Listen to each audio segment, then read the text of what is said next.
و فوت میکردم به سمتش که یهو گردنشو با یه حالت کاملا آنورمالی چرخوند سمت. خانم خوبی بود، خون دستامو با آب تو ماشینش شست و مادرشو خونین و مالین کرده بود. بیچاره خاور خانم کل صورتش پر از جای خنج بود و خون میومد. اون روز خیلی دلم براش سوخت. سلام مهربونای من، اگه منو نمیشناسین من زر هستم و اگه میخواین بیشتر با هم آشنا بشین تو اینترو پارت 1 کاملا همه چی راجع به خودم توضیح دادم و دیگه نمیخوام تکرار مکررات کنم و بدون هیچ اتلاف وقتی میریم سراغ اولین خاطره ترسناک و جذاب.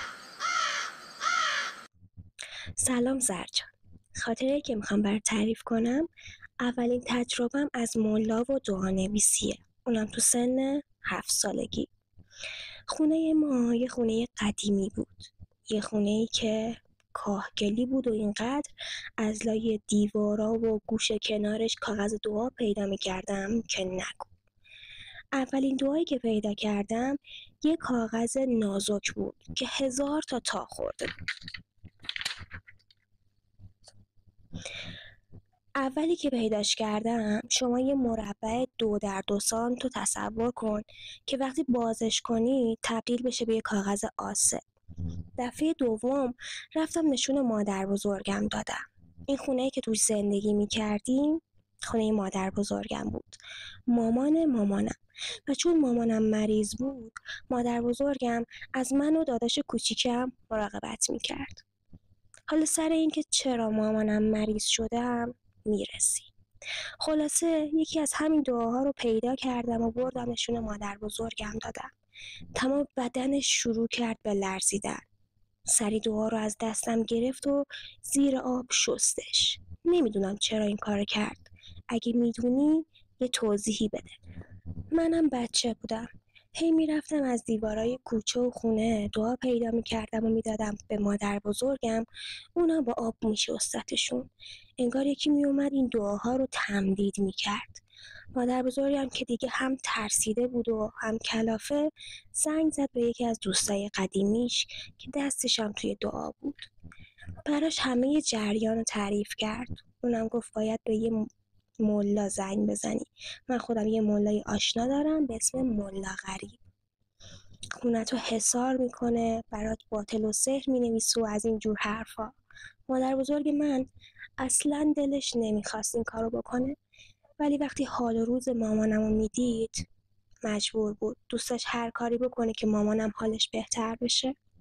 حالا میرسیم سر مریضی از همون زمانی که به عقل و هوش اومدم هیچ وقت مامانم رو عادی و سالم ندیدم. توی اتاق تاریک فیلم هندی نگاه میکرد و کاری هم به کسی نداشت، مخصوصا من و داداشم، و یه بند پشت سر هم سیگار میکشید. ولی اون تایمی که دارم برات تعریف میکنم میگفت یه چیزایی تو خواب میبینم که اذیتم میکنن. چهرهشون اینقدر وحشتناکه که ترجیح میدم نخوابم. بعضی موقع 2 یا 3 روز بیدار میموند تا اینکه دیگه رسما بیهوش میشد. وقتی هم میخوابید مادر بزرگم میرفت با یه تسبیح بالا سرش رو کلی ذکر میگفت، ولی صبح زود، شب، نصف شب همیشه ما با صدای جیغای مامانم از خواب بیدار میشدیم و خیلی کارهای دیگه میکرد که واقعا روم نمیشه بگم. برگردیم سر جریان همون ملا غریب که قرار بود بیاد خونه. ملا غریب اومد خونمون و به مادر بزرگم گفت 2 کاسه آهنی بیار که یکی آب سرد باشه و یکی آب جوش. مادر بزرگم هم براش آورد.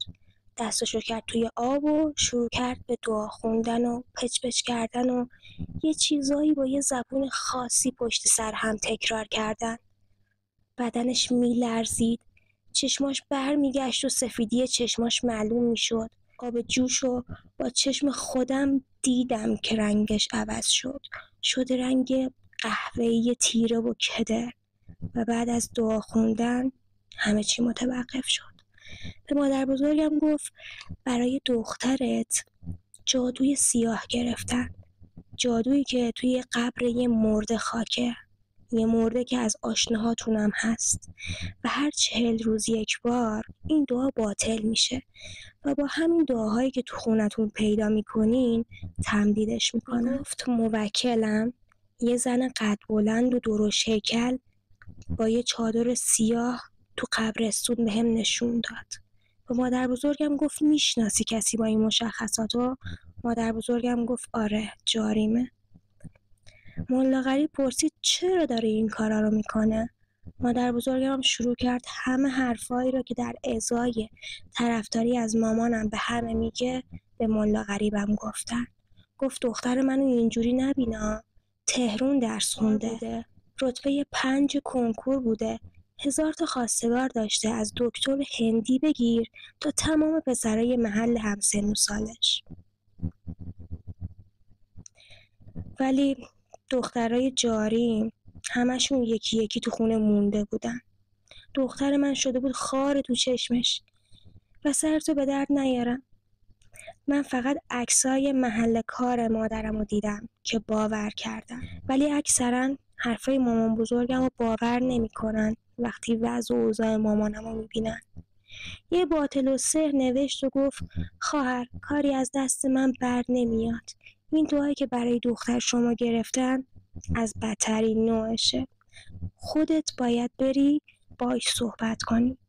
ولی زنم و حمید هیچ وقت زیر بار نرفت. 7 سال بعد، حالا که 14 سالم شده بود، مادرم از ترس زیاد به خاطر همون کابوسایی که توی خواب میدید سکته کرد. احساس میکنم تک تک روزای زندگیم اندازه یه عمر تجربه توشه. برای شادی روح مامانم دعا کنید. قربونت برم من عزیزم. هر کسی یه جوری به نوعی تو زندگیش سختی‌هایی رو تحمل میکنه. امیدوارم که روح مادرت الان به آرامش رسیده باشه. سلام زرزری جان، حالت خوبه؟ امیدوارم که همیشه لبخند روی صورت قشنگت باشه. خاطری که میخوام برات تعریف کنم واسه زمانیه که تازه ازدواج کرده بودم و تازه عروس فامیل بودم. 17 سالم بود که به اولین خواستگارم که 8 سالم از من بزرگتر بود جواب بله دادم و یه جورایی من شیطون بودم و اون آروم و همدیگر رو کامل میکردیم و خدا رو شکرم دستش به دهنش میرسید و در همین لحظه که دارم این خاطره رو مینویسم هیچ کمبودی از سمتش احساس نکردم. خلاصه جونم برات بگه ما تازه عروس شده بودیم و جوگیر. مهمونی خونه جاریم دعوت شده بودیم. شوهرم کارش طول میکشید و مادر شوهرم ازم خواسته بود که زودتر بریم خونه جاریم که بهش کمک کنیم. منم لباس پلوخوریامو پوشیدم و همه علنگوهام و انگشترام و سنگین ترین جواهراتامو انداختم. اگه دقیق تر بخوام بهت بگم یه دستم 6 تا علنگوی متوسط بود و یه دستم یه تک‌پوش خیلی سنگین با سینه‌ریز و گوشواره و 2-3 تا انگشتر. جونم برات بگه قربون جونت جونم برات بگه شده بودم 99% طلا و 1% فاطمه. اون زمان خبری از اسنپ و تپسی و اینجور حرفا نبود.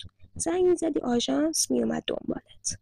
منم زنگ زدم آژانس و گفت یه پراید سفید براتون فرستادم. رفتم سر کوچه وایسادم. واقعا با اون تیپ خیلی تو چشم بودم. رسیدم سر کوچه دیدم یه پراید سفید وایساده. بدو رفتم سوار شدم و گفتم بریم فلان جا. مردم برگشت و یه نگاهی به سر تا پای من کرد و گفت بریم. اون موقع من احمق نگاه این مرد رو گذاشتم پای این که خب حتما خیلی خوشگل و خوشتیپ شدم که نمیتونه چشم ازم برداره، ولی نمیدونستم همین نگاه قراره بدترین روز عمرمو برام رقم بزنه. یه گوشی 1120 داشت. پشت فرمون دیدم داره SMS میده. بازم شک نکردم چون یه چیز طبیعی بود. بعد 5 دقیقه رانندگی کردن گفت مسیر شما مسافرخورش خوبه. منم اگه مسافر دیدم میتونم سوار کنم؟ ببین اون موقع مثل الان که راننده‌های اسنپ اصرار میکنن که حتما 5 ستاره بهشون بدیم، اینکه یه راننده آژانس هم بخواد سر راه مسافر سوار کنه یه چیز عادی بود. منم گفتم اگه یه نفر سوار میکنی مشکلی نداره و اونم گفت باشه چشم. هی از تو آینه منو دید میزد، نگاهشو بر نمیداشت، همه جامو داشت برانداز میکرد. سر چهارراه یه خانومو سوار کرد که مشخص بود این خانوم یه چیزی مصرف میکنه، از حالت چهرهش و رنگ لباش معلوم بود. ولی من خیلی تو کار قضاوت کردن آدما نیستم. چرا دروغ؟ یکم ترسیده بودم ولی قدرت نگفتن نداشتم. ماشاءالله به جوانای الانی، خوب بلدن از حقشون دفاع کنن. زرتو فرض کن خونه من این سر شهر و خونه جاریم اون سر شهر، یه مسافت طولانی بود. کم کم همون زنه خودشو کشید سمت من و شروع کرد که سر صحبتو کم کم همون زنه خودشو کشید سمت من و شروع کرد که سر صحبتو با من باز کنه. تک تک جمله هاشو یادمه. گفت ماشاءالله ماشاءالله چه دختر قشنگی، ابروهاتم که برداشتی و رنگ کردی، حتما تازه عروسی. منم گفتم آره. میخواستم به حساب خودم خیلی کوتاه جواب بدم که سر صحبت زیاد باز نشه، ولی زنه خیلی کار بلد بود، از اینایی که خوب بلد حرف از زیر زبونت بکشه. خلاصه از بی بسم الله آمار منو در آورد. یه لحظه به خودم اومدم دیدم اصلا تو مسیر خونه جاری نیستم. به راننده گفتم آقا کجا داری میری؟ اینجایی که میری اصلا کجاست؟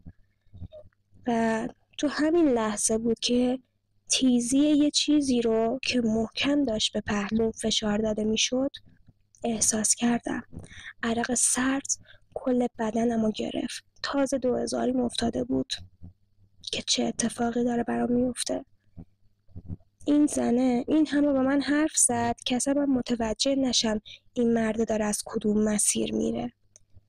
میخوام یه حرفی بهت بزنم شاید خندت بگیره. اون لحظه میدونستم اینه فقط طلاهام و پولام و موبایلم و خبری از تجه نیست. حالا 100% هم مطمئن نبودم ولی یه حسی ته دلم میگفت که از اون بابت خیالت راحت باشه. منو بردم پشت گنبد جبلیه. گنبد جبلیه قبلا مثل الان نبود. پشتش همین جایی که الان یه پارک بزرگ هست برهوت خدا بود. سرچشمت روز بعد نبینه. این زن مفنگی نمیدونی چه قدرتی داشت. شایدم قبلش یه چیزی زده بود. آنچنان سر منو محکم فشار میداد پایین که کسی منو نبینه که صدای تق تق گردنمو میشنیدم. راننده هم نمیدونم کی بود، شوهرش بود، دوست پسرش بود، کی بود که دستای منو یکی یکی میکشون جلو و با یه سیمچین بزرگ گوشت و پوست و علنگوها رو همه رو با هم میچید. دوتا دستمو تیکه تیکه کرد. دیگه اونجا به التماس افتادم. از درد زیاد گفتم باشه دیگه دست و پا نمیزنم، خودم هرچی دارم و بهت میدم. و قبول کردم. گوشواره هامو گردن بندم و پولم و موبایلم و دار و ندارم و ازم گرفتن و عین یه پرنسس خونین و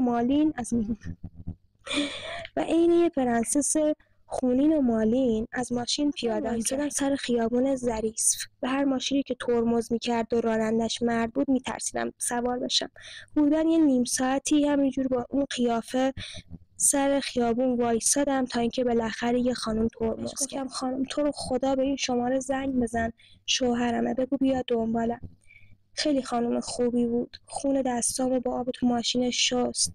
برام از سوپری آب میوه خرید. حالم یکم سر جاش اومد تا مهدی رسید. از اون جریان 15 سال میگذره. چی بشه تو شرایط سخت تنها برم بیرون. خیلی ترسیده شدم. مرسی عزیزم، چه خاطره قشنگی و با جزئیات برام نوشتی و من همه مدل خاطره ها رو میخونم چون که ما میخوایم اینجا از تجربه های همدیگه استفاده کنیم و درس بگیریم و اینجوری نیست که من گلچین کنم هم خاطرهایی که حالا هیجانی ترن یا غیر منطقی ترن و بخوام بخونم. نه، اینجا ما همه مدل خاطره‌ای میخونیم، اصلا نگران نباشین. و من آیدی اینستاگرامم تو دیسکریپشن میذارم، اونجا میتونی بهم دایرکت بدین، توی کامنت های همین پست میتونی برام بفرستین و من براتون میذارم. خاطره‌ای که برات نوشتم خاطره‌ای که واسه دختر همسایه‌مون اتفاق افتاده. معصومه یه دختر آروم و ساکت بود و همیشه توی مسجد محل موقع نماز خوندن میتونستی پیداش کنی. 2-3 روزی بود که هیچکس نه خودش و نه مامانش توی مسجد نمیدید. بعدش متوجه شدن دوتایی همراه کاروان رفتن زیارت امام رضا. بعد اینکه برگشتن، خاور مادر معصومه تصمیم گرفت یه سفره بندازه و همه همسایه‌های توی کوچه رو دعوت کنه. ما هم دعوت بودیم و رفتیم. وقتی وارد خونه شدیم یه حس سنگینی و یه جو گرفته‌ای بود. همه با هم به معصومه نگاه میکردن و پچ پچ میکردن. معصومه زانوهاشو بغل کرده بود و با یه قیافه ترسیده به سفره نگاه میکرد و رسما حرکاتش مثل دیوونه ها شده بود. خاورم آروم آروم اشک میریخت. رفتم کنار خاور نشستم. گفتم خاور خانم چی شده؟ چرا گریه میکنی؟ معصومه چش شده؟ اونم گفت به خدا نمیدونم. بچم حالش خوب بود. تو سفرم خیلی کمکم کرد. همه صحنه‌های امام رضا رو منو با ویلچر برد و نشونم داد. ولی موقع برگشتن اتوبوس دم یه امامزاده یا یه مسجد یادم نمیاد یه جا وایساد و معصومه گفت میخوای ببرمت دستشویی؟ منم گفتم نه. اونم گفت باشه من میرم و زود برمیگردم. ولی برنگشت. ربع ساعت شد بازم برنگشت. راننده اتوبوس همه رو صدا زد ولی بازم معصومه نیومد.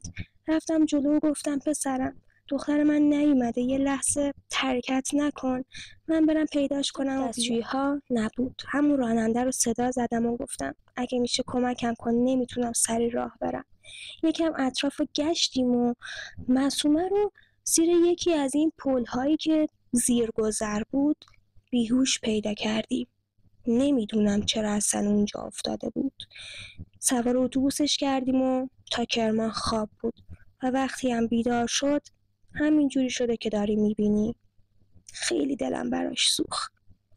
معصومه کمک دست خاور بود و حالا همه چیز برعکس شد. روزم گذشت و هممون رفتیم. 3-4 روز بعد صدای جیغ خاور کل کوچه رو برداشت. پسرایی توی کوچه از دیوار رفتن بالا و در رو واسه ما باز کردن. رفتیم تو حیاط دیدیم معصومه افتاده به جون مادرش و داره موهاشو از ریشه میکنه. مادرشو خونین و مالین کرده بود. بیچاره خاور خانم کل صورتش پر از جای خنج بود و خون میومد. اون روز خیلی دلم براش سوخت. زنگ زدم به پسراش، اونا هم با اورژانس شهید بهشتی اومدن دنبال معصومه و معصومه رو 4 ماه تو بیمارستان بستری کردن و وقتی هم برگشت یه اتاق جدا از مادرشون براش درست کردن که بیشتر وقتا درش هم قفل بود. اصلا نمیتونستیم باور کنیم که چرا سرنوشته این دختر مهربون و مظلوم اینجوری شده. از این جریانا 2 سال دیگه هم گذشت تا دوباره معصومه حالش بد شد. دوباره هم افتاد به جون خاور. ولی این سری خاور به پسرش چیزی نگفت. میدونست تو همون 4 ماه چه بلایی سر دخترش اومده. بالاخره مادر بود و دلش میسوخت.